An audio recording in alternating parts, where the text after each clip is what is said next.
So I recently completed my interventional cardiology fellowship at Abbott Northwestern and Hennepin County Medical Center. And the title for my presentation is The Dreaded Old Vein Graft. So my case is that of an 87-year-old female who had a prior history of CABG a long time ago, about 26 years ago. She had had a lima to the LAD, a vein graft that went sequentially through the diagonal and the OM1, and a vein graft that went sequentially to the right PDA and the distal left circumflex. And these grafts were previously known to be patent. She had had a prior PCI to the vein graft to the PDA and left circumflex back in 2012. And this time she presented to us with inferior STEMI and really classic inferior EKG changes.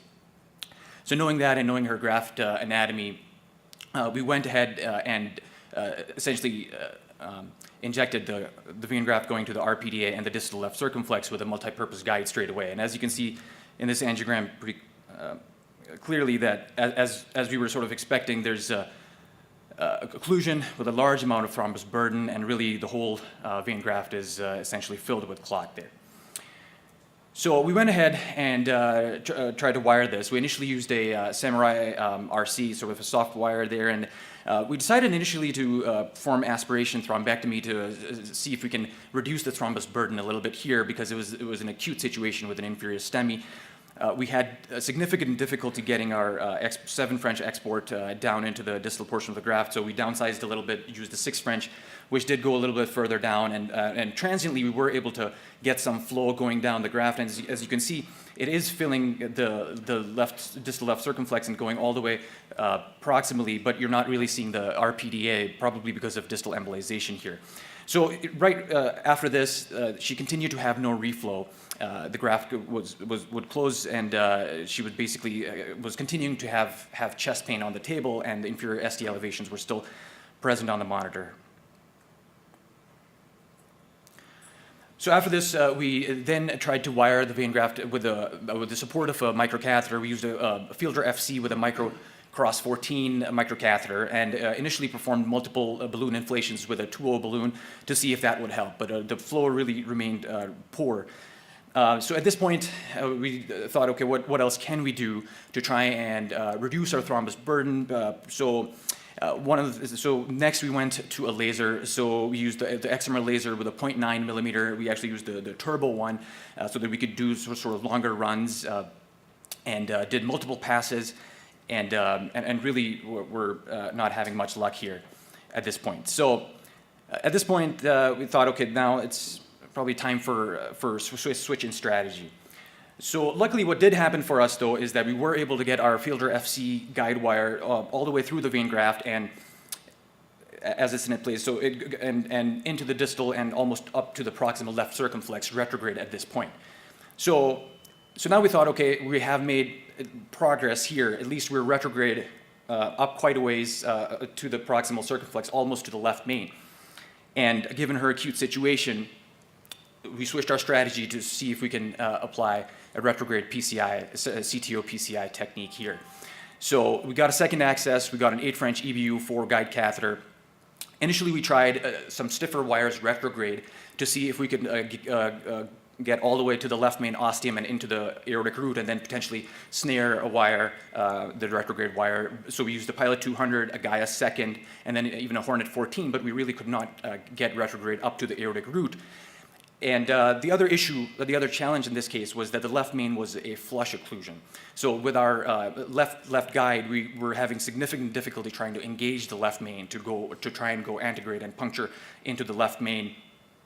So what we did was essentially our retrograde wire did go quite a ways close to the left main ostium, and so and we thought the length of the occlusion after this was probably short, so we used the retrograde wire as a marker to see where the left main ostium most likely is. And after multiple attempts with a Confianza Pro 12 wire, we were able to advance that parallel to the retrograde wire, and then we got a Corsair Pro over the Confianza Pro 12, switched it out for a Pilot 200, and knuckled it all the way to the mid-left circumflex, and you can see the knuckle off that Pilot 200 wire. And decided to do this because of all the significant disease, and we did not want to compromise the left main either. We decided to do a reverse cart technique here in the proximal to mid-left circumflex. Initially we tried with a 2.5 balloon, but that failed. So then we decided to do a guideliner-assisted reverse cart in which essentially you try to get a guideliner as close as possible to the area of re-entry so that there's a better chance of the retrograde guide wire getting into the guideliner and then into the guide. And the technique we used also is called the draft technique, which stands for deflate, retract, and advance into the fenestration technique. And essentially what you do is you inflate a balloon on the antegrade wire, and one operator deflates and retracts that balloon while at the same time a second operator can advance the retrograde wire and try to make the connection from the subintimal space into the true lumen.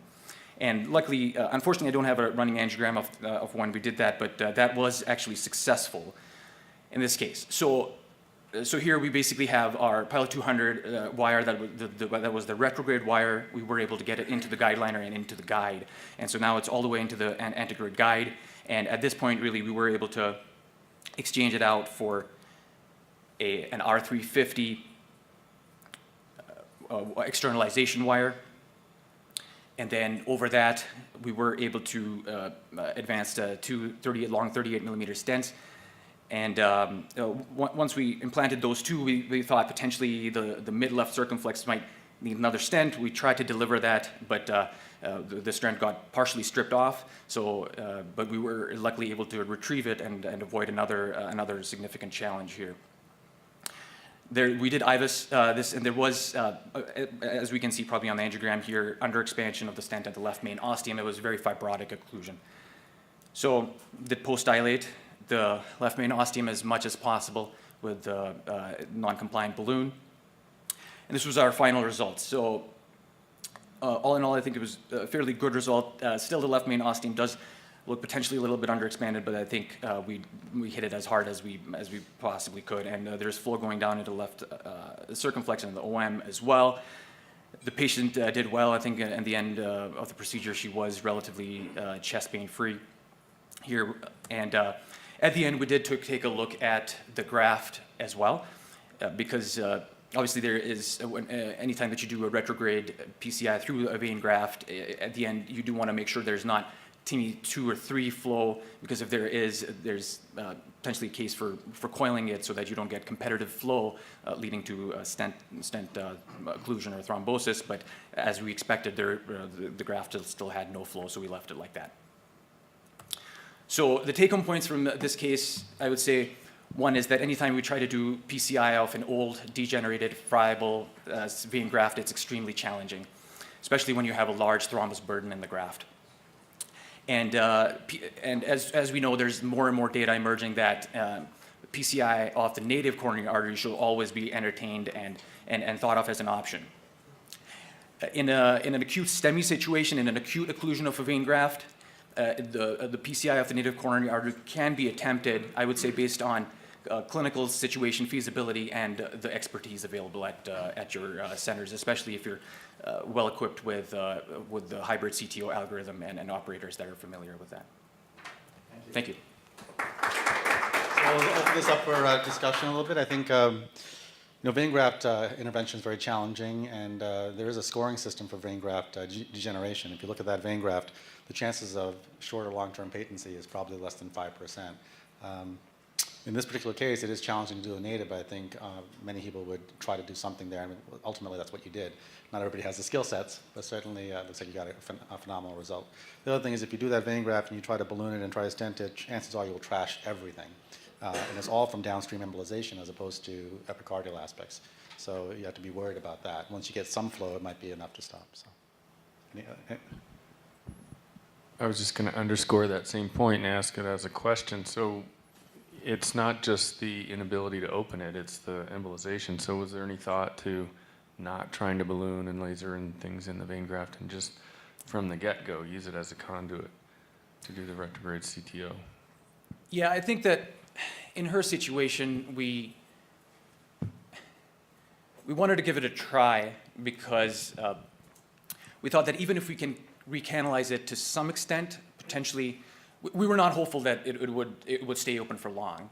But we thought that if potentially we can get some flow going, we could potentially bring her back while just temporizing the situation, getting her chest pain free, and then go and attempt the CTO using that vein graft, and hopefully it's still patent, even though you can use occluded vein grafts as well, as long as there's a stump in that vein graft. But that was the thought at this point. So we thought, okay, let's give it as good a try as we can to salvage this vein graft, as best as we could. But we really couldn't. So and she was continuing to have chest pain, and so we thought that, and we didn't know how much progress we would make retrograde as well, and we know in the acute situation it would take a long time to potentially work to do that CTO. I mean, cases like this have been done, but we thought it might take a long time as well. So see if we can at least get some flow. I mean, the good thing is, yeah, you had some flow there, so that would be the time to at least, now that you have some flow, you can work on something else. So, thank you. Very nice. Would there be any utility in using mechanical aspiration with penumbra or angiojet? Would you consider that? Yeah, I mean, potentially, we tried just the export, aspiration catheter. I haven't, experienced that, but potentially. I think there's probably a little gain and probably certainly some potential harm with the angiojet in that situation. Okay, great. Thank you. Thank you.